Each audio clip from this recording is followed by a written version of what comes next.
नमस्कार दोस्तों, स्वागत है आपका अपने चैनल रियल भक्ति सागर पे। आज हम बात करेंगे भैया दूज की कहानी और उसका महत्व, यह क्यों मनाया जाता है। ये है भैया दूज की कहानी। यह त्यौहार कार्तिक शुक्ल पक्ष की द्वितीया को मनाया जाता है। यह भाई बहन के प्रेम का प्रतीक है।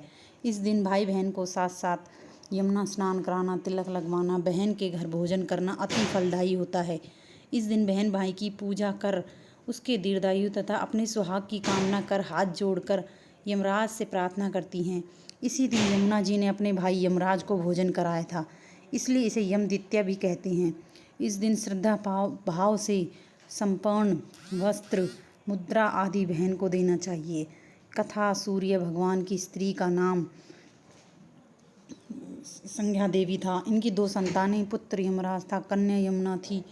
संज्ञा रानी पति सूर्य की उद्भित किरणों को न सह सकने के कारण उत्तरी ध्रुव प्रदेश में छाया बनकर रहने लगी। उसी छाया से ताप्ती नदी तथा शनिश्चर का जन्म हुआ। इसी छाया से अश्वनी कुमार का भी जन्म बताया जाता है, जो देवताओं के वेद माने जाते हैं। इधर छाया का यम तथा यमुना से विमाता से व्यवहार होने लगा। इससे खिन्न होकर यम ने अपनी एक नई नगरी यमपुरी बसाई। यमपुरी में पापियों को दंड देने का काम संपादित करते भाई को देखकर यमुना जी गोलोक चली आई, तो उन्होंने दूतों को भेजकर यमुना को बहुत खोजवाया, मगर मिल न सकी। फिर स्वयं ही गोलोक गए, जहाँ विश्राम घाट पर यमुना जी भेंट हुए भाई को देखते ही यमुना ने हर्ष विभोर हो स्वागत सत्कार के साथ भोजन करवाया।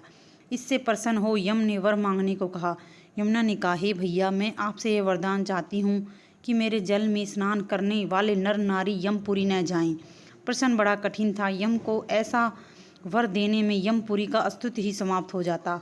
अतः भाई और असमंजस में देखकर यमुना बोली, आप चिंता न करें, मुझे ये वरदान दे कि जो लोग आज के दिन बहन मुझे ये वरदान दें जो आज के दिन ही बहन के यहाँ भोजन करके इस मथुरा नगरी स्थित विश्राम घाट पर स्नान करे, वह तुम्हारे लोक न जाए। इसे यमराज ने स्वीकार कर लिया। इस तिथि को जो सज्जन बहन के घर भोजन नहीं करेंगे, उन्हें मैं बांध कर यमपुरी को ले जाऊंगा और तुम्हारे जल में स्नान करने वाले को स्वर्ग प्राप्त होगा।